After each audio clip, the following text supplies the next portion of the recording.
من الشيطان الرجيم. بسم الله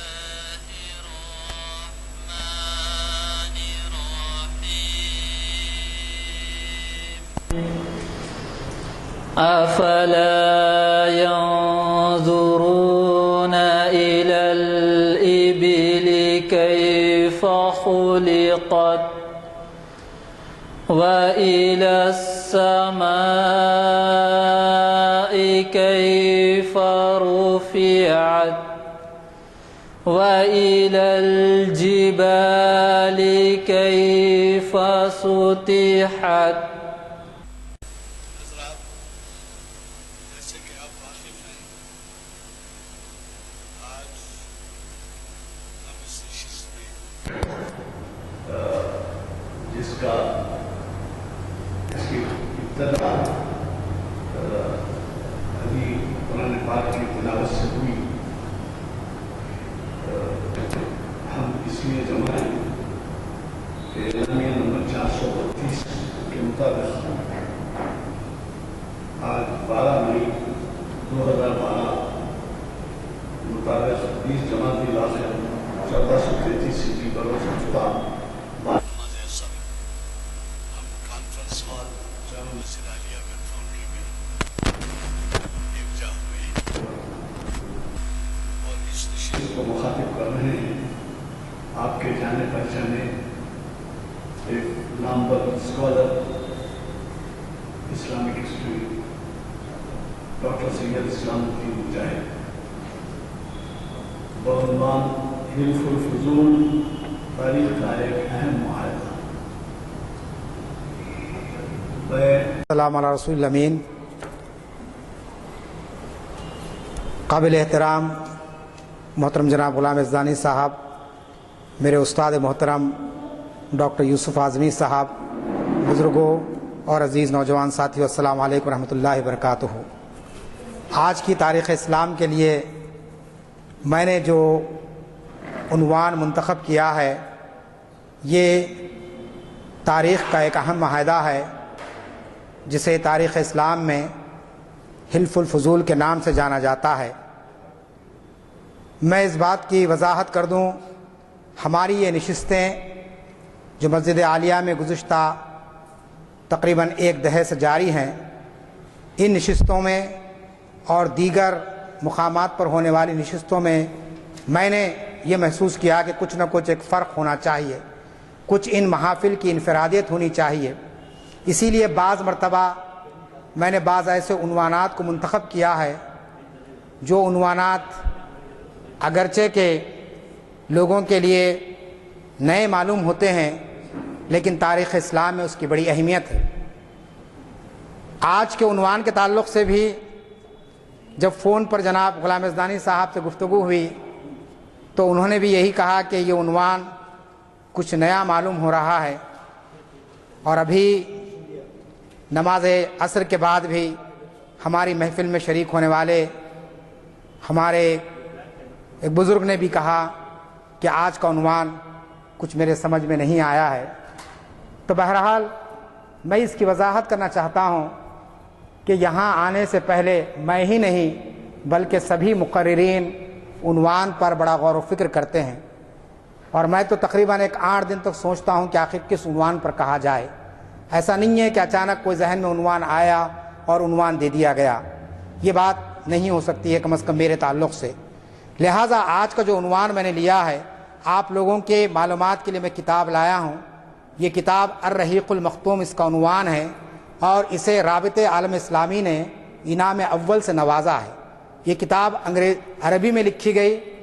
اور مولانا صفی احمد مبارک پوری اس کے جو ہے سو رائٹر ہیں. مولانا صفی الرحمن مبارک پوری رابطہ عالم اسلامی کے زیر اہتمام منعقدہ سیرت نگاری کے عالمی مقابلے میں اول آنے والی عربی کتاب کا یہ ترجمہ ہے. یہ کتاب میرے زیر مطالعہ تھی، اور جس وقت فون آیا تو میں نے کہا کہ یہ عنوان اگر دیا جائے تو مناسب ہے. چنانچہ اس کے اندر یہ عنوان موجود ہے حلف الفضول کے نام سے، جس کے اندر ساری تفصیلات بیان کی گئی ہے. اسی طریقے سے ایک اور رسالہ میرے زیر مطالعہ تھا، اس کے اندر بھی اتفاق سے 2-4 مہینے پہلے میں نے اسے پڑھا اور میں نے یہ محسوس کیا کہ یہ عنوان آج کے دور کا ایک اہم عنوان ہے، حلف الفضول، قیام امن کا اہم ادارہ۔ تو بعض عنوانات ایسے ہوتے ہیں جو ہمارے مطالعے میں نہیں آتے ہیں تو ہم یہ سمجھنے لگتے ہیں کہ یہ کوئی نئی چیز ہے، اور ہم یہ کوشش کرنا چاہیے کہ جو چیزیں ہم نے نہیں پڑھی ہے اسے ہم پڑھیں اور اسے سمجھنے کی کوشش کریں۔ اسی مناسبت سے میں نے یہ عنوان منتخب کیا ہے، کیونکہ عام عنوانات پر اظہار خیال ہو جائے، اچھی بات ہے۔ ہم سیرت کے جلسوں میں بھی دیکھتے ہیں کہ بہت سے مقررین اور واعظین عام طور پر ایسے عنوانات پر روشنی ڈالتے ہیں جو عنوانات بہت ہی عام عنوانات ہیں، مثلا حضور اکرم صلی اللہ علیہ وسلم کے اخلاق حسنہ بیان کرنا، یا حضور اکرم صلی اللہ علیہ وسلم کی گھریلو زندگی کیسی تھی، یا اسی طریقے سے ہجرت کے واقعات وغیرہ وغیرہ، کیونکہ وہ عنوانات سے عوام کو بھی ایک دلچسپی ہوتی ہے اور مقرر بھی یہ چاہتا ہے کہ کوئی ایسے عنوان پر اظہار خیال کر دیا جائے کہ جس میں زیادہ پڑھنے لکھنے یا اس پر غور و فکر کرنے کی ضرورت نہ محسوس ہو۔ لیکن ہماری ان محافل میں کم از کم ہم اس بات کا لحاظ رکھیں کہ کچھ ایسے عنوانات بھی یہاں پر زیر بحث آئے اور اس میں ہم غور و فکر کر سکیں۔ چنانچہ یہ جو معاہدہ ہے، حلف الفضول کا معاہدہ، ہو سکتا ہے کہ آج یہ اصطلاح ہمارے درمیان میں نہ سنی گئی ہو، بہت سے لوگ اس سے ناواقف ہوں، عام لوگ، بلکہ بعض مرتبہ تو بعض علماء بھی اس معاہدے کے تفصیلات سے واقف نہیں ہیں۔ جب یہ عنوان میں نے دیا اور ڈسکس کیا تو ایسا محسوس مجھے ہوا ہے۔ لیکن تاریخ اسلام کی اگر آپ کتابوں کو پڑھیں گے اور حضور اکرم صلی اللہ علیہ وسلم کی سیرت طیبہ کا مطالعہ کریں گے تو آپ کو معلوم ہوگا یہ جو معاہدہ حضور اکرم صلی اللہ علیہ وسلم کے نبوت کے منصب پر فائز ہونے سے پہلے یہ جو معاہدہ ہوا تھا، اس معاہدے کو خود اللہ کے رسول نے کتنا پسند فرمایا، اور آپ نبوت کے منصب پر فائز ہونے کے بعد بھی آپ نے اس کے تعلق سے جو خراج یعنی تحسین ادا کیا ہے، جن کلمات کے ساتھ اس معاہدے کو یاد کیا ہے، اس سے آپ اندازہ لگا سکتے ہیں کہ اس کی کتنی بڑی اہمیت ہے۔ میں اس کا ایک پس منظر آپ کے سامنے رکھنا چاہتا ہوں۔ حلف الفضول کا جو معاہدہ ہے، حضرت حکیم بن حزم فرماتے ہیں یہ تاریخ کا سب سے قابل احترام معاہدہ تھا۔ ایسا معاہدہ ایام جاہلیت میں کبھی نہیں ہوا۔ اس سے پہلے جو بھی معاہدے ہوئے چھوٹے چھوٹے قبائل کے درمیان میں ہوئے، لیکن یہ پہلا معاہدہ تھا جس کے اندر عرب کے سارے با اثر قبیلے ایک جگہ پر جمع ہوئے اور چند کنڈیشنز کو انہوں نے لکھا اور اس پر انہوں نے عمل کیا، اور اس کا کتنا اثر پڑا میں وہ بعد میں آپ کے سامنے رکھنا چاہتا ہوں۔ اس کا پس منظر کیا ہے؟ پہلا پس منظر تو یہ ہے کہ ایک جنگ ہوئی تھی، جنگ فجار کے نام سے۔ اس جنگ فجار کے نتیجے میں جو حضور اکرم صلی اللہ علیہ وسلم کے یعنی منصب نبوت پہ آنے سے پہلے، جبکہ آپ کی عمر شریف 15 برس کی تھی، اس وقت یہ معرکہ ہوا جنگ فجار کا، اور اس جنگ کے نتیجے میں عرب کے مختلف قبائل کے درمیان میں جنگ و جدال کا ماحول پیدا ہو گیا تھا۔ ایک فرد کا جھگڑا پورے قبیلے اور پورے خاندان کی مخالفت اور دشمنی مول لینے کے مترادف تھا۔ ایک شخص کا اگر کسی جھگڑا ہو جائے تو عرب کا یہ معاملہ بن گیا تھا کہ پورا قبیلہ آ کر ان قبیلے والوں کو مارتا اور ان سے تو جنگ کرتا، حالانکہ 2 افراد کا معاملہ تھا، اس کو وہیں تک محدود ہونا چاہیے تھا۔ ایسی صورتحال پیدا ہو گئی ہے۔ مورخین لکھتے ہیں اس جنگ فجار کے بعد مختلف قبائل کے درمیان میں ہمیشہ جنگ کا ماحول رہا کرتا تھا، ہمیشہ لوگ ایک دوسرے کے حقوق کو غصب کرنے کی کوشش کرتے تھے۔ چنانچہ ایسے ہی وقت میں جبکہ مختلف قبائل ایک دوسرے سے کٹے ہوئے تھے اور کوئی کسی کی مدد کے لیے تیار نہیں تھا، ایک شخص جس کا تعلق قبیلہ زبیس سے تھا، وہ شخص تجارت کے لیے مکے کو آیا۔ اس نے اپنا مال ایک شخص کو دیا، اس کا نام ہے عاص بن وائل۔ اس نے اس مال کو لے لیا اور مال کو لے کر اس نے اس کی قیمت ادا نہیں کی، کہا کہ چل میں لے لیا ہوں، مال ختم۔ جیسا آج کل بھی ہوتا ہے ہمارے معاشرے کے اندر، کوئی طاقتور انسان ہے، کوئی پہلوان ہے، کوئی اور کچھ ہے، کوئی بڑے سیاستدان ہے یا بڑے پولیس کے آفیسر ہیں۔ آپ آئیے پرانے شہر میں دیکھیے تو آپ کو معلوم ہوگا کوئی بھی پولیس آفیسر کسی بھی دکان سے کوئی بھی چیز اٹھا سکتا ہے، سوال نہیں کر سکتے آپ کہ صاحب آپ یہ لیے، آپ قیمت دیجئے کہہ کر۔ چنانچہ آپ کو معلوم ہے کہ مکے کی صورتحال ایسی ہو گئی تھی کہ وہ جو قبیلہ زید کا ایک شخص آیا، اس نے تجارت کی اور اس کے بعد مال اس نے فروخت کیا عاص بن وائل کو، لیکن اس نے سامان تو لیا مگر پیسہ ادا کرنے میں ٹال مٹول کرنے لگا۔ تنگ آ کر اس شخص نے ایک پہاڑ پر، جو پہاڑ کوہ ابو قیس کے نام سے ہے، اور اس دور کے عرب کی روایت تھی کہ جب بھی کوئی اہم بات کہنا ہوتی تو لوگ پہاڑ پر چڑھ جاتے، اور وہاں سے اعلان کرتے. خود رسول کریم صلی اللہ علیہ وسلم کا معاملہ آپ جانتے ہیں کہ جب آپ اللہ کے نبی بنائے گئے تو آپ نے ایک کوہ صفا پر کھڑے ہو کر اعلان کیا, کہا کہ لوگوں آؤ, میں تم کو ایک دین کی طرف بلاتا ہوں, ایک نئی دعوت کا تم کو پیغام دیتا ہوں. چنانچہ اس دور میں کوئی ایسے لاؤڈ اسپیکرز نہیں تھے, کوئی انٹرنیٹ کا نظام نہیں تھا, کوئی ٹی وی نہیں تھا, تو ایسے ہی سہارے اختیار کیے جاتے تھے. چنانچہ وہ شخص جس کا مال عاص بن وائل نے لے لیا تھا زور زبردستی کے طریقے سے, اور اس نے مال پیسے نہیں دیے تھے, یہ شخص تنگ آ گیا اسے سوال کرتے کرتے, اور جب اس نے یہ محسوس کیا کہ کوئی اس کی مدد کے لیے نہیں آیا, چنانچہ وہ کھڑے رہ کر وہاں پر اپنا مدعا بیان کرنے لگا. کہاں سے؟ کوہ ابو قیس پر وہ کھڑا ہوا اور اس نے کھڑے ہو کر وہاں سے اعلان کیا کہ میرے ساتھ اس قسم کا واقعہ ہوا ہے. راوی لکھتا ہے کہ اس کی اس چیخ و پکار پر بھی لوگوں نے جو ہے سو کوئی توجہ نہیں دی, خاموش رہے, کیونکہ ایک دوسرے سے لوگ کٹے ہوئے تھے, کوئی ایک دوسرے کی مدد کے لیے تیار نہیں تھا. لیکن ایک وقت ایسا آیا کہ قبائل قریش کے سردار خانہ کعبہ کے ارد گرد بیٹھے ہوئے تھے. کچھ بڑے ذمہ دار لوگ جو سوسائٹی کے اس وقت اپنا اثر رکھتے تھے, وہ لوگ خانہ کعبہ کے پاس بیٹھے تھے. یہ روایتیں ہم کو ملتی ہے کہ ایام جاہلیت میں خانہ کعبہ کا کو ایک محترم مقام اس وقت بھی حاصل تھا. چنانچہ وہاں پر بیٹھتے تھے, فیصلے ہوتے تھے. چنانچہ بڑے بڑے قبائل کے سردار وہاں پر بیٹھے تھے. جب انہوں نے یہ آواز سنی قبیلہ زبید کے ایک شخص کے کہ وہ وہاں سے اپنا مدعا بیان کر رہا ہے, اور بڑے طنز بھرے اشعار میں وہ اپنی مظلومی کی داستان سنا رہا تھا. وہ کہہ رہا تھا کہ ہم عرب وہ ہیں جو لوگوں کی مہمان نوازی کرتے ہیں, ہم وہ عرب ہیں جو تہذیب و تمدن رکھتے ہیں, لیکن آج میرے ساتھ یہ معاملہ ہوا کہ میرا مال لوٹ لیا گیا اور کوئی میری جسو یہاں پر جیسے میری مدد کے لیے نہیں آ رہا, جبکہ میں خلاش ہو گیا ہوں اور میں اپنے وطن کو واپس ہونا چاہتا ہوں. جب اس کی درد بھری داستان لوگوں نے سنی تو کچھ بااثر صاحب اقتدار اور انصاف پرور لوگوں نے نہ صرف اس زبیدی قافلے کے شخص کی بات سنی نہیں, بلکہ طلب کیا عاص بن وائل کو طلب کیا گیا, اور اس کے بعد اس کو مجبور کیا گیا کہ جو کچھ مال اس نے لیا ہے یا تو اس کی رقم لوٹا دے یا مال واپس کر دے. یہ پہلا واقعہ تھا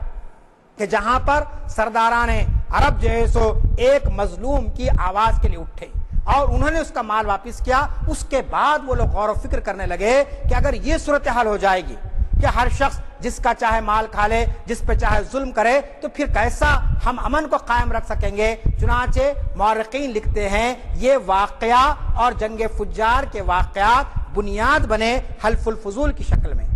کہ اس شخص کو مال تو واپس کر دیا گیا. اس کے بعد سارے عرب کے قبائل بیٹھے اور انہوں نے کہا اب بہت ہو چکا, اب ہم ایک دوسرے کے خلاف میں بہت کچھ لڑ چکے اور بہت کچھ ہم جیسے خون خرابہ کر چکے ہیں. اگر یہی صورتحال رہے گی تو پھر کوئی دوسری قوم آ کر ہم پر مسلط ہو جائے گی, لہٰذا ہم کو آپس میں ایک معاہدہ کرنا چاہیے. چنانچہ اس معاہدے کو تاریخ میں حلف الفضول کے معاہدے سے نام سے جانا جاتا ہے. اب اس معاہدے کی خصوصیت کیا تھی, یہ معاہدہ کیا ہوا؟ اس کے اندر کوئی بڑے قوانین نہیں رکھ دیے گئے جیسا ہندوستان کا دستور ہے. آپ جانتے ہیں کہ 394 اس کے آرٹیکلز ہیں اور 22 اس کے پارٹس ہیں, یا اقوام متحدہ کا منشور ہے تو ایک لمبا چوڑا دستور ہے, ایسا نہیں. بہت ہی مختصر اور بہت ہی جامع الفاظ کے ساتھ یہ معاہدہ تشکیل پایا. اس کے اندر جو باتیں بیان کی گئی ہے میں ان ساری تفصیلات میں بتاتا ہوں. ایک بات اس کے اندر یہ طے کی گئی, اس معاہدے کے ذریعے عرب کے مختلف قبائل نے آپس میں یہ عہد و پیمان کیا کہ مکے میں جو بھی مظلوم نظر آئے گا, دیکھیے آپ اس کے ورڈنگ سے باضابطہ دفعات کے کہ مکے میں جو بھی مظلوم نظر آئے گا, خواہ مکے کا رہنے والا ہو یا کسی اور مقام کا ہو, اگر وہ مظلوم ہے تو ہم سب اس کی مدد اور حمایت میں اٹھ کھڑے ہوں گے اور اس کا حق دلوا کر رہیں گے. یہ حلف الفضول کا پہلی شق تھی جس کے اندر یہ کہا گیا کہ جو شخص بھی آ کر ہمارے سامنے کہے گا کہ صاحب میرے ساتھ ظلم ہوا ہے, میں مظلوم ہوں, اور تحقیق کے بعد یہ بات ثابت ہو جائے کہ یہ شخص واقعی مظلوم ہے, اس کے ساتھ ظلم ہوا ہے, تو ہم سب کی یہ ذمہ داری بن جائے گی کہ ہم اس شخص کو جس پر ظلم ہوا ہے اس کے یعنی جس نے ظلم کیا ہے اس کے ظلم کا سدباب کریں گے اور مظلوم کے ساتھ انصاف کریں گے, داد رسی کریں گے اس کے ساتھ. چنانچہ آپ جانتے ہیں کہ اس معاہدے میں اور اس معاہدے میں دوسری جو اہم بات بیان کی گئی وہ یہ تھی کہ اس میں مظلوم کی کوئی تخصیص نہیں ہے. کوئی بھی شخص ہو, چاہے اس کا تعلق مکے سے ہو چاہے اس کا تعلق کسی اور علاقے سے ہو, اگر وہ شخص مظلوم ہے یہ ضروری نہیں ہے کہ وہ ہمارے اپنے علاقے کا ہو, لیکن اگر وہ کسی اور علاقے کا بھی ہے تو اس کے ساتھ اس کا حق اس کو دلوایا جائے گا، کیونکہ آپ جانتے ہیں جو قبیلہ زبیر سے جو شخص آیا تھا وہ مکے کا رہنے والا نہیں تھا، وہ دوسرے مقام سے وہاں پر آیا تھا۔ چنانچہ اسی بات کو محسوس کر کے اس کے اندر دو باتیں بیان کی گئی کہ ہم مظلوم کی ہر حال میں تائید کریں گے اور پھر سب مل کر تائید کریں گے، ایسا نہیں ہے کہ تقسیم ہو جائیں گے۔ آج ہمارے پاس کیا ہوتا ہے صاحب، مظلوم بھی ہوتا، ظالم بھی ہوتا، اور معاشرہ کیا کرتا ہے، کچھ لوگ مظلوم کے ساتھ ہو جاتے ہیں اور کچھ لوگ ظالم کے ساتھ ہو جاتے ہیں، حالانکہ یہ انصاف نہیں ہے۔ جہاں حقائق آپ کے سامنے آ جائیں گے تو آپ کا کام ہے کہ آپ کھل کر مظلوم کی تائید کریں، آپ کھل کر جو ہے نا بات کو جو ہے نا جس کو جو چیز دلانا ہے اس کو دلائی جائے۔ چنانچہ آپ جانتے ہیں یہ معاہدہ تشکیل پایا ہے۔ اس معاہدے کا مقصد دراصل مظلوم کی داد رسی اور ظالم کو ظلم سے باز رکھنا تھا۔ اس معاہدے کے پیچھے کوئی بڑی چیز نہیں تھی، کوئی بڑا فلسفہ نہیں بیان کیا گیا، ایک ہی بات بیان کی گئی تھی کہ اس کے اندر مظلوم کی داد رسی ہو، مظلوم کے ساتھ انصاف ہو اور ظالم کو ظلم سے باز رکھا جائے۔ آپ غور فرمائیے، لوگ یہ کہتے ہیں کہ صاحب ایام جاہلیت میں بس ظلم ہی تھا، بربریت تھی اور وہاں پر مختلف قسم کی عصبیتیں تھیں، یہ اپنی جگہ پر صحیح ہے، لیکن وہاں پر کچھ ایسے بھی لوگ تھے جو انصاف کرنا چاہتے تھے، جو لوگوں کی مدد کے لیے ہمیشہ تیار رہنا چاہتے ہیں۔ آج آپ حلف الفضول کی اصطلاح سے واقف نہیں ہیں، آپ یہ نہیں سمجھتے کہ آخر حلف الفضول کی کیا اہمیت ہے، لیکن آپ بتائیے کہ آج دنیا میں ظلم نہیں ہے، آج کیا دنیا میں ظالم نہیں پروان چڑھ رہے ہیں؟ اگر آپ ظلم کو روکنا چاہتے ہیں، اگر ظالم کے ظلم کو روکنا چاہتے ہیں تو لازمی چیز ہے آپ کو سیرت طیبہ کے ایسے عنوانات کو ڈھونڈنا پڑے گا، نکالنا پڑے گا، اور اس کے بعد آپ کو صرف مسلمان نہیں بلکہ پوری دنیا کے اندر جہاں جہاں ظلم ہوتا ہے وہاں مظلوموں کے تعلق سے آپ کو اٹھ کھڑے ہونا ہوگا۔ آپ جانتے ہیں قرآن مجید کی آیت آپ میں سے بہت سے لوگوں نے پڑھی ہوگی جس کے اندر اللہ تعالیٰ نے کہا یا ایھا الذین آمنوا اتقوا وکونوا مع الصادقین، اور اس کے ساتھ ساتھ کہا گیا کہ لوگوں تقوی اختیار کرو اللہ کا، تم سچوں کے ساتھ ہو جاؤ اور انصاف کے علمبردار بن جاؤ، انصاف کے علمبردار بن جاؤ کہا گیا۔ جہاں جہاں پر بھی ظلم ہوتا ہے مسلمان کی یہ صفت بیان کی گئی، وہ انصاف کے لیے کھڑا ہوتا ہے، وہ دیوار کی بلی نہیں بن جاتا، وہ مصلحت کے نام پر فرار کا راستہ نہیں اختیار کر لیتا، صاحب مجھے کیا لینا دینا ہے، دو بھائی آپس میں لڑنے دیجئے، میں اگر ایک کی تائید کروں گا دوسرا برا ہو جائے گا، یہ بات نہیں۔ اسلام کے اندر جو بات بیان کی گئی ہے وہ یہ ہے کہ آپ مصلحت اختیار کیجئے، لیکن جہاں حق و انصاف کی بات ہے وہاں پر آپ کو ڈٹ جانا پڑے گا، آپ کو انصاف دلانا پڑے گا۔ چنانچہ وہ لوگ جن کا تعلق اسلام سے نہیں تھا، جو مسلمان نہیں تھے، لیکن انہوں نے اس شخص کو مال واپس کروایا جس کا مال جو ہے لے لیا گیا تھا، اس کی قیمت نہیں دی گئی تھی۔ چنانچہ اس معاہدے کی یہ بات ہے۔ اب یہاں پر رسول کریم صلی اللہ علیہ وسلم کا کیا معاملہ ہے کہ رسول کریم صلی اللہ علیہ وسلم نے حلف الفضول کے تعلق سے جو باتیں بیان کی اس کی وجہ کیا ہے؟ پہلی بات تو یہ ہے کہ خود اللہ کے رسول بنفس نفیس اس معاہدے میں شریک تھے، وہاں موجود تھے آپ اس وقت، آپ کی عمر 15 یعنی کوئی نبوت کے منصب پر آپ فائز نہیں ہوئے تھے، نبوت کا اعلان نہیں ہوا تھا، لیکن آپ مکے کے ایک شریف النفس انسان کی حیثیت سے، ایک صادق اور امین کی حیثیت سے معاشرے میں آپ کو جو مقام ملا تھا اس مقام کی بنیاد پر شرفائے مکہ نے آپ کو دعوت دی تھی کہ آپ اس معاہدے میں شریک ہو۔ چنانچہ راوی بیان کرتا ہے کہ اس میں خود رسول کریم صلی اللہ علیہ وسلم شرف رسالت سے مشرف ہونے کے بعد فرمایا کرتے تھے کہ میں عبداللہ بن جدعان کے مکان میں ایسے معاہدے میں شریک تھا، دیکھیے الفاظ کیا ہے، ایسے معاہدے میں شریک تھا کہ مجھے اس کے عوض سرخ اونٹ بھی پسند نہیں، اور اگر دور اسلام میں اس عہد و پیمان کے لیے مجھے بلایا جاتا ہے تو میں لبیک کہتا ہوں۔ سیرت ابن ہشام کا یہ کوٹیشن ہے۔ آپ غور فرمائیے، آپ صلی اللہ علیہ وسلم نے فرمایا کہ مکے میں ایک ایسا دن تھا کہ میں ایک شخص کے مکان میں بیٹھا ہوا تھا، بلکہ راوی یہ کہتے ہیں اصل میں حلف الفضول کے جو اصل محرک تھے وہ نبی کریم صلی اللہ علیہ وسلم کے چچا حضرت زبیر بن عبد المطلب تھے۔ زبیر بن عبد المطلب کی تجویز یہ تھی کہ صاحب یہ جو واقعہ ایک فرد کے ساتھ ہوا ہے کہ جس کا مال لے لیا ہے عاص بن وائل نے اور وہ فروخت نہیں کر رہا ہے، وہ جیسے قیمت نہیں دے رہا ہے، یہ معاملہ کسی کے بھی ساتھ ہو سکتا ہے، لہٰذا ہم کو بیٹھ کر مسئلے کو حل کرنا چاہیے۔ چنانچہ حضرت زبیر بن عبد المطلب، آپ جانتے ہیں کہ عبد المطلب نبی کریم صلی اللہ علیہ وسلم کے دادا ہیں، اور یہ جو ہے نا ان کے بیٹے ہیں حضرت زبیر، تو اس طریقے سے چچا ہوئے آپ کے وہ۔ چنانچہ حضرت زبیر کی ایما پر آپ کے کہنے پر سارے عرب کے جو ذمہ دار تھے وہاں پر، کئی نام ہے اس کے اندر، وقت نہیں ہے کہ میں ان سارے ناموں کو آپ کے سامنے رکھوں، جو بڑی یعنی جن کی بڑی اہمیت تھی اس دور میں اور جن کی آواز کو نظر انداز نہیں کیا جا سکتا تھا، جن کے مشورے سماج میں جو ہے نا بڑے قابل قبول ہوتے تھے، چنانچہ ان سارے لوگوں کو آپ نے جمع فرمایا اور یہ جو میٹنگ ہوئی، یہ جو نشست ہوئی، وہ عبداللہ بن جدعان کے مکان پر ہوئی، جس میں خود نبی کریم صلی اللہ علیہ وسلم تشریف فرما تھے، اور یہ معاہدہ ہو گیا اور اس معاہدے کے نکات میں نے آپ کے سامنے رکھ دیے۔ لیکن کیا ضرورت تھی کہ رسول کریم صلی اللہ علیہ وسلم کو آپ جب نبوت کے منصب پر فائز ہو گئے اس وقت اس واقعے کو کیوں آپ نے یاد فرمایا اور یہ کہا معاہدے کو یاد کرتے ہوئے کہ میں ایک ایسے معاہدے میں شریک تھا کہ مجھے اس کے عوض سرخ اونٹ بھی پسند نہیں۔ آپ جانتے ہیں کہ سرخ اونٹ کی جو قیمت ہوتی ہے، اس کی جو اہمیت اور حفاظت ہوتی ہے، وہ ساری دنیا جانتی ہے، لیکن آپ نے فرمایا اس چیز کو میں ٹھکرا دیتا، پسند نہیں کرتا اگر لوگ مجھے اس معاہدے سے دور رکھتے۔ پھر آپ نے یہ بھی کہا اگر دور اسلام میں اس عہد و پیما کے لیے مجھے بلایا جاتا تو میں لبیک کہتا، یعنی اگر آج بھی کفار مدینہ،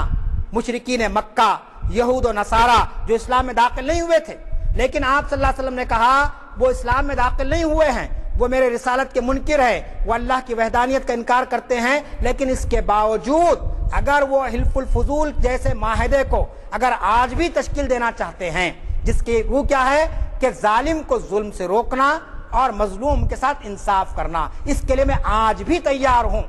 آپ نے فرمایا کوئی شخص بھی آئے جس کا اسلام سے کوئی تعلق نہیں ہے، میں تیار ہوں اس کے ساتھ معاہدہ کرنے کے لیے، کیونکہ اللہ کے رسول کو امن پسند تھا، اللہ کے رسول کبھی بدامنی پھیلانا نہیں چاہتے تھے، اللہ کے رسول کو احترام انسانیت پسند تھا، اللہ کے رسول کو معاشرے کے اندر سکون اور اطمینان آپ چاہتے تھے، بے چینی اور بے اطمینانی کو آپ نے کبھی پسند نہیں فرمایا۔ چنانچہ حلف الفضول کے ذریعے سے آپ جانتے ہیں ایک قسم کی یعنی سکون کا ماحول پیدا ہو گیا تھا، امن کا ماحول پیدا ہو گیا تھا، اور لوگوں کو اس بات کا یقین ہو گیا تھا کہ کوئی طاقتور کسی کمزور پر اب ظلم نہیں کر سکے گا، اور اگر ظلم کرے گا تو اس کو اس کا خمیازہ بھگتنا پڑے گا۔ چنانچہ آپ جانتے ہیں کہ رسول کریم صلی اللہ علیہ وسلم نے یہ بات جو فرمائی ہے کہ اگر اس عہد و پیما کے لیے مجھے بلایا جاتا تو میں لبیک کہتا، اس سے یہ بات واضح ہوتی ہے کہ یہ کوئی وقتی یا عارضی معاہدہ نہیں تھا، بلکہ اس کے ذریعے ہمیشہ کے لیے ظلم کا خاتمہ کرنا پیش نظر تھا۔ آپ جانتے ہیں کہ رسول کریم صلی اللہ علیہ وسلم پر قرآن مجید نازل ہوئی، آپ کا اسوہ حسنہ موجود ہے، صحابہ کرام کی زندگیاں موجود ہے، پھر بدر و حنین کے مارے کے طے ہوئے، یہ سب ہونے کے باوجود آپ پھر حلف الفضول کی یاد کرنا اور یہ کہنا کہ میں ایسے معاہدے کے لیے تیار ہوں، تو اس کے معنی یہ ہوئے کہ یہ معاہدہ صرف اس دور کے لیے نہیں تھا، بلکہ وہ معاہدہ قیامت تک کے لیے ہمارے لیے اس کے اندر اللہ کے رسول نے یہ گنجائش رکھ دی کہ اگر کوئی شخص جس کا تعلق اسلام سے نہیں ہے لیکن وہ امن کی کوشش کے لیے آگے بڑھتا ہے، ہماری ذمہ داری ہے کہ ہم اس کی کوششوں کو سراہیں، ہم اس کا تعاون کریں۔ یہاں پر اسلام کی بات، دین کی بات یا دوسری باتیں نہیں کی گئی۔ کوئی شخص سماج کے اندر اٹھتا ہے ظلم کے خلاف میں، چاہے اس کا مذہب کچھ بھی ہو، چاہے کسی علاقے سے وہ تعلق رکھتا ہو، چاہے وہ کوئی زبان کہتا ہو، لیکن وہ اگر امن کا داعی ہے، اگر وہ مظلوموں کے خلاف تائید میں اٹھا ہے، ظلم کے خلاف میں اٹھا ہے، ہماری ذمہ داری بنتی ہے ہم اس کا ساتھ دیں۔ قرآن مجید کی آیت آپ نے بارہا پڑھی ہوگی کہ تعاونوا علی البر والتقوی ولا تعاونوا علی الاثم والعدوان،